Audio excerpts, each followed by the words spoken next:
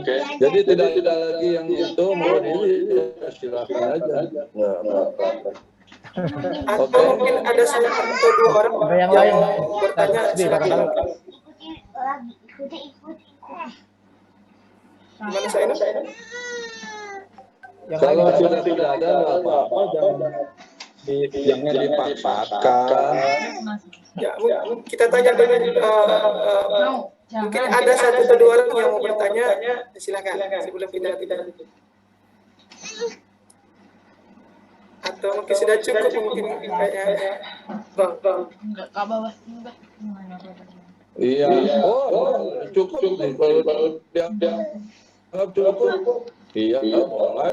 Sudah ya. Kalau sudah cukup, kita tutup dengan subhan yang dikasih la ilaha illallah astagfirullah wa atubu ilaik. Walhamdulillahirabbil alamin. Wassalamualaikum warahmatullahi wabarakatuh. Waalaikumsalam. Waalaikumsalam warahmatullahi wabarakatuh. Nah, Enggak muncul ya.